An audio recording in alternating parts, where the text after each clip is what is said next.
Vamos a arrancar con la entrevista, que es en relación al gobierno de Menem. Primera pregunta: ¿cómo describirías la situación económica del país cuando Carlos Menem asumió la presidencia en 1989? Bueno, en esa época había una crisis económica profunda.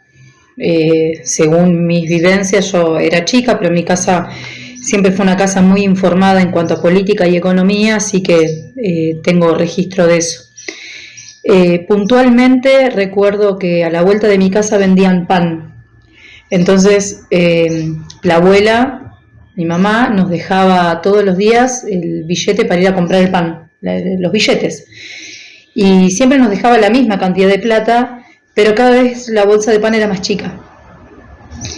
Entonces yo de muy chica aprendí lo que era la inflación. Después nos pasaba lo mismo cuando viajábamos en el colectivo. En esa época no había maquinitas, no había tarjetas ni nada. Vos ibas con el dinero, con el billete, con la moneda. El colectivero te daba un boleto que sacaba de una maquinita, todo con la mano. Y siempre recuerdo que al costado ellos tenían un aparatito, en realidad, un sector donde ponían los billetes. Y nos pasaba con mi hermano, que era chico y con el que viajábamos al colegio, que cada vez pagábamos con más billetes por un mismo boleto. Esa es mi vivencia, yo desde ahí puedo hablar. Desde chica aprendí lo que es la inflación por esas cuestiones. Y ni hablar cuando mi papá iba al supermercado y bueno, veíamos que cada vez se traía menos, que había desabastecimiento, por lo cual a veces iba un mayorista y volvía contando alguna historia de alguna trifulca, de algún lío que había en el mayorista, porque te dejaban comprar una botella de aceite o 2 botellas de aceite y claro, la gente se quería abastecer. Bueno, vamos con la segunda pregunta, que sería: ¿qué opinas sobre las privatizaciones de empresas estatales que se realizaron durante su gobierno? Bien, acá hay 2 cosas con respecto a eso. Todos los que eran servicios públicos en nuestro país estaban totalmente atrasados, no existía inversión ante una población que crecía, no había inversión en las empresas. Nosotros tuvimos gas natural recién en el año 95 y estoy hablando que vivíamos en San Miguel, en una zona residencial media cuando nos mudamos allá por el año 93 más o menos. Recién el gas natural llegó en el año 94, 95. No tuvimos teléfono hasta esa época. En el barrio donde yo crecí, que era un barrio humilde, había un único teléfono que estaba a 5 cuadras de mi casa. Entonces todo el barrio se manejaba con ese único teléfono. No había. Y los que tenían teléfono eran los que vivían en el centro de San Miguel, que los habían pedido hacía muchísimos años. Recuerdo una compañera de la primaria que tenían la mesita con un aparato de teléfono que se los habían regalado, qué sé yo, y la mamá nos contaba, yo era chica, y la mamá nos contaba que tenían ese teléfono hacía de más de 10 años esperando que le dieran la línea. O sea, ese es el registro que yo puedo tener sobre esas cuestiones, al igual que el agua corriente, las cloacas. ¿Por qué menciono los servicios y no menciono las empresas? Porque bueno, todo eso dependía del Estado. Entonces, la promoción que se hizo fue privatización para que hubiese inversión extranjera. Entonces, yo ya tenía cierta edad y tenía cierta comprensión de lo que pasaba, y lo que puedo decir es que mi papá, que decía que el Estado no podía manejar ni siquiera un kiosco, yo coincidía con esa idea porque lo veía en mi casa, que teníamos malos servicios, los cortes de luz en la época de Alfonsín. Nosotros teníamos pocas horas de luz por día. La televisión había dejado de emitir la programación por la mañana. Vos por la mañana no tenías televisión. No era la época del cable y todo eso. Estoy hablando del siglo pasado, ¿no? Pero cuando las empresas se privatizaron, hubo un shock de inversión que permitió, por ejemplo, que nosotros tuviésemos cable, que tuviésemos teléfono. No recuerdo tantos cortes de luz al principio, estoy hablando en la década del 90. Lo que pasa es que después empezamos a conocer la otra parte de la historia. Y la otra parte de la historia es que en cada privatización había un amigo que recibía un vuelto, eso que llamamos corrupción. Bueno, vamos con la pregunta número 3, que dice: ¿cómo afectó en tu vida cotidiana el 1 a 1 establecido con el plan de convertibilidad? Bien, yo no recuerdo específicamente en qué momento fue, eso no lo recuerdo porque era chica. Lo que sí uno se daba cuenta es que los precios se habían estabilizado. Hubo estabilización. Entonces, esto que yo mencionaba antes de ir a comprar el pan con los billetes y que cada vez necesitabas más billetes para comprar la misma cantidad de pan, eso había dejado de pasar.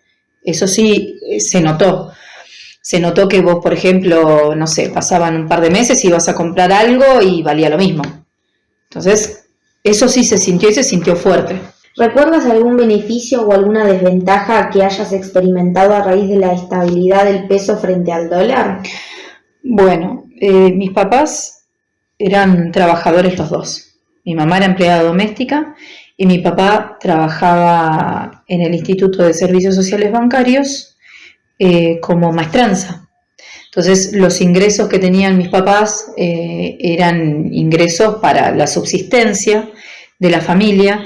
Entonces, yo no puedo hablar de beneficios porque nosotros no teníamos ahorros.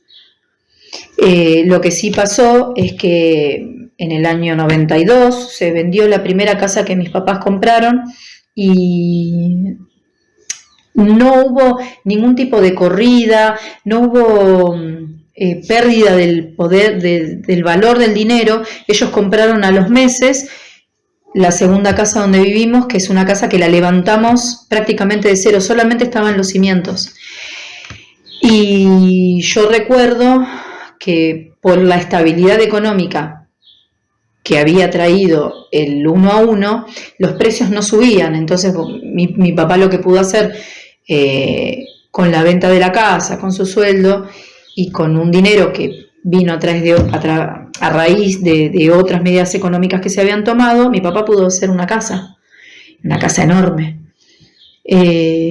Así que hubo cierta estabilidad que yo después, obviamente de más grande, me di cuenta que estaba relacionado con el 1 a 1. Sí supe de amigos compañeros de la escuela, que por ahí tenían otro poder adquisitivo las familias, podían viajar al extranjero. Y 1 a 1, vos ibas al banco, te daban dólares y vos viajabas. O sea, yo he conocido mucha gente que viajó mucho, incluso gente que ha llegado a comprar propiedades en el extranjero, acá en Uruguay, acá en Brasil, por el 1 a 1, porque vos ibas al banco con tu peso, te daban $1. ¿Y alguna desventaja? La desventaja en realidad vino después, cuando todos nos enteramos de que eso era un bluff, que era un humo, porque el 1 a 1 tenía que ver con que por cada dólar que circulaba, por cada peso que circulaba, tenía que haber $1 en el Banco Central como reserva. Y todos después nos dimos cuenta de que eso era mentira, no existía. Por eso después termina la ley de convertibilidad como termina. Vamos con la pregunta 5, que dice: ¿qué impacto tuvieron las reformas laborales y flexibilización en el mercado de trabajo que impulsó su gobierno? Bueno, esas medidas, yo puedo hablar desde lo personal. Yo era adolescente en esa época. Esas medidas de flexibilización en nuestra familia tuvieron un impacto negativo porque mi papá trabajaba en el Instituto de Servicios Sociales Bancarios. Para esto tengo que volver un poco más atrás para explicar el contexto. Mi papá entró en el banco, en la bancaria, así se llamaba, poco después de que naciera yo. Mi papá estaba sin trabajo y decían que yo había venido con pan bajo el brazo porque él empezó a trabajar en la bancaria. Un trabajo estable, un trabajo muy bueno, y mi papá siempre contaba que habían tanta cantidad de empleados todo en el sector de maestranza, ¿no? Para arreglar, para mantener los edificios y demás. De eso trabajaba mi papá en el taller. Había una cantidad de empleados que alcanzaban y cubrían todas las necesidades de ese lugar, de ese instituto. Y de repente, cuando gana Alfonsín, entraron, pero a mansalva. Nombraron a un montón de personal, pero mucho. Entró mucha gente. Gente que incluso no tenía nada para hacer. Y obviamente esa gente cobraba un sueldo. Entraron muchos gerentes, muchos cargos jerárquicos. Y mi papá decía, entraban para nada, corrupción. Lisa y llanamente. Entonces, ¿qué pasó con eso? Llegó un momento en que no se pudo sostener más. Llegó Menem y una de las cosas que hizo con las leyes de flexibilización laboral y demás fue cortar. Privatizó empresas, dio beneficios, pero a estas empresas o a estos trabajos, estos lugares que eran del Estado, les hizo un recorte tremendo. Y en ese recorte tremendo entró mi papá, porque ya tenía 50 años, él entró en lo que se llamó un retiro voluntario. Y bueno, mucha gente entró en esta cosa del retiro voluntario, y el auge de las remiserías, el auge del kiosquito, el auge de la despensa. En una cuadra por ahí tenías 2 kioscos, 2 despensas, remises, y no se necesitaba tanto de eso, no había una idea de qué hacer con esa plata que se cobraba, que no era poca, Mi papá, por suerte, con esa plata lo que hizo fue invertirla y dejar una casa linda. Pero repito, en nuestra familia la flexibilización laboral no tuvo buenos resultados. Bueno, y ahora vamos con la pregunta 6, que dice: ¿cómo percibiste el aumento del desempleo y el crecimiento de la pobreza en los años 90? Lo vivimos en casa. Mi mamá, que trabajaba de empleada doméstica, llegaba a trabajar en, 4 o 5 casas por semana. Finalizando los 90, fue peor la crisis. No tenía trabajo, no podíamos pagar los servicios, porque mi papá en el año 96 entró en este retiro voluntario del que hablé anteriormente. Y claro, un hombre de 50 años estaba fuera del mercado laboral. Al quedar fuera del mercado laboral, la crisis en mi casa se sintió fuerte. Coincidió con que mi hermano mayor había terminado el secundario y sintió la responsabilidad de aportar a la familia. Entonces él empezó a trabajar, trabajos totalmente precarios. Después, como su título secundario lo habilitaba en esa época, empezó a trabajar en la docencia y aportaba a la familia, pero en nuestra casa sí se sintió fuerte el desempleo. Yo todavía era adolescente y no tenía mucha idea de cómo estaban la pavada de la escuela y demás. Pero me acuerdo a mi mamá llegar muy cansada del trabajo, a mi papá que, a veces trabajaba en obras de construcción, porque mi papá era oficial, albañil. Le gustaba mucho igual su trabajo, no lo hacía sufriendo. Yo me acuerdo que le pregunté una vez: papi, ¿cómo te gusta la obra? Y él me dijo: no me acompaña el cuerpo. De grande, ¿no? Me dice, porque si no yo estaría todavía trabajando. Le encantaba. Pero bueno, lo que sí veíamos era eso, que él ya no podía entrar en el circuito de trabajo en blanco, de trabajo registrado. Bueno, te leo la pregunta 7, que dice: ¿qué opinas sobre las relaciones exteriores durante el gobierno de Menem, especialmente su alineamiento con Estados Unidos? Y la verdad es que eso de las relaciones carnales, que lo había dicho el expresidente Menem, había sonado demasiado gracioso. Yo creo que se alineó donde se tenía que alinear, porque era Occidente o era Oriente. Y nosotros en nuestro país vimos las consecuencias de no aliarse con el Oriente, ¿no? Nosotros tuvimos 2 atentados en nuestro país. no fue una pavada.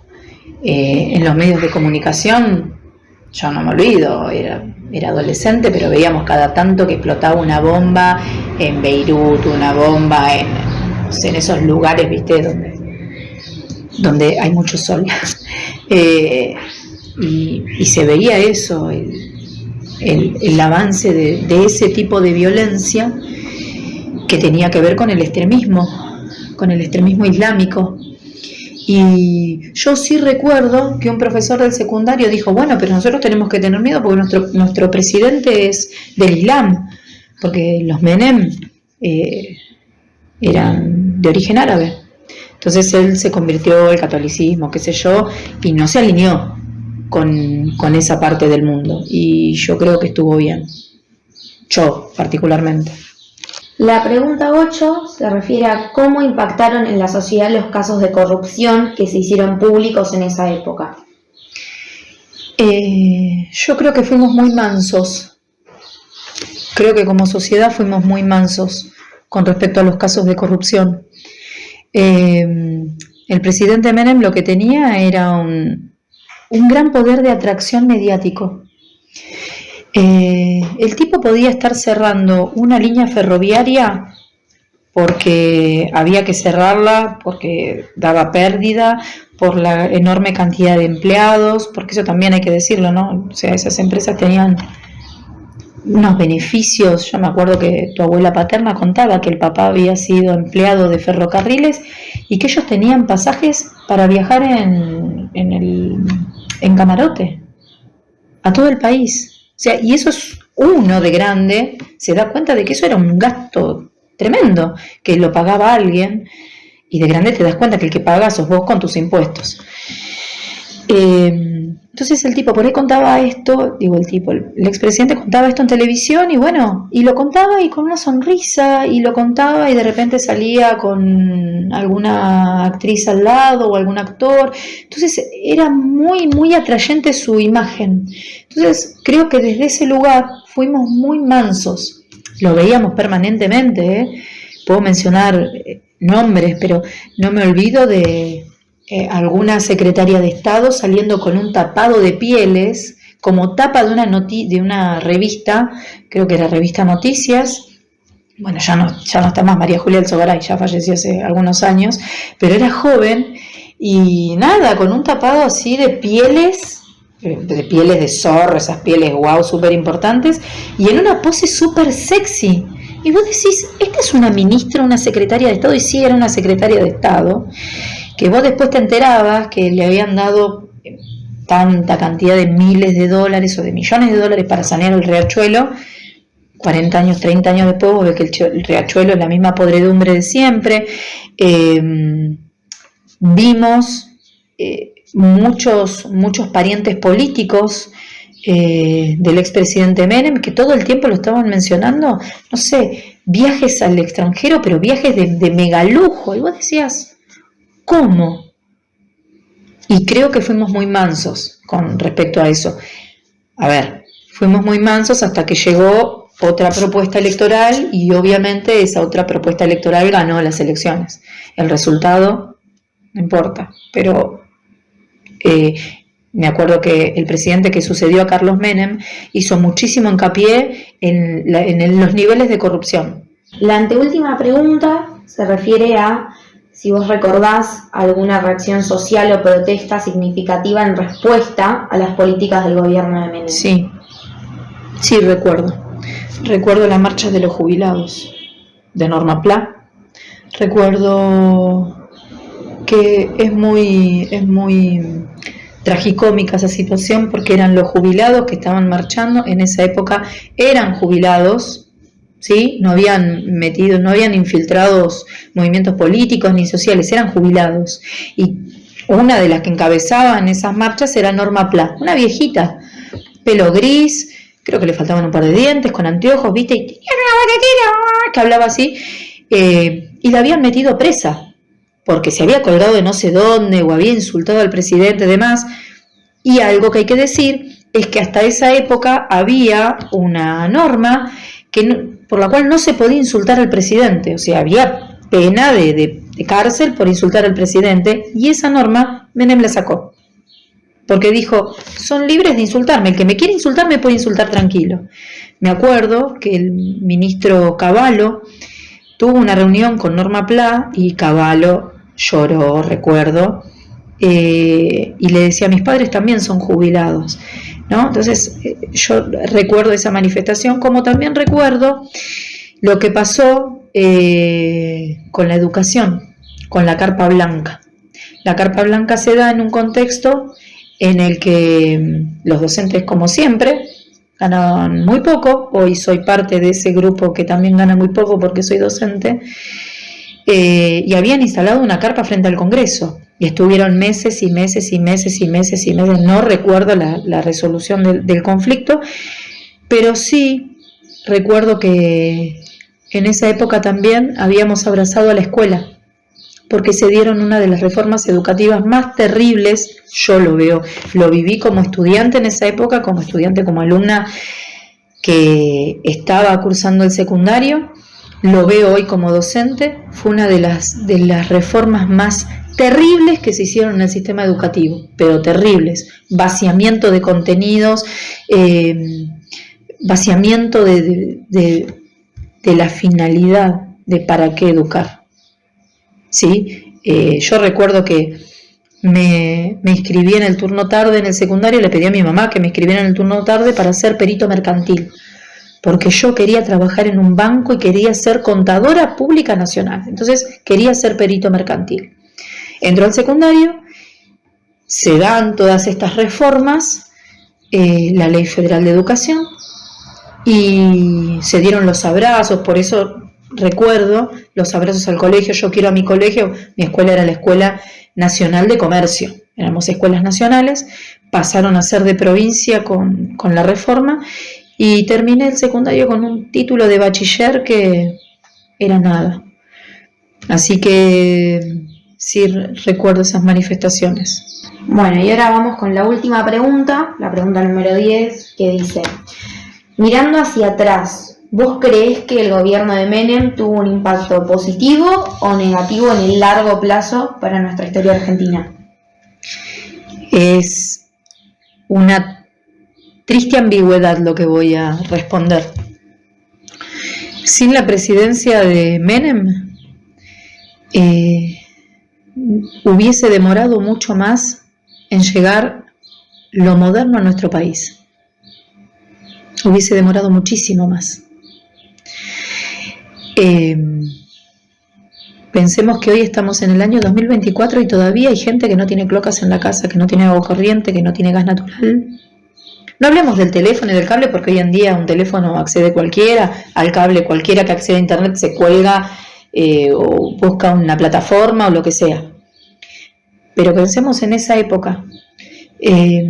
Así que es muy ambigua la respuesta, porque yo creo que se hicieron cosas que se tenían que hacer, pero como consecuencia de algo.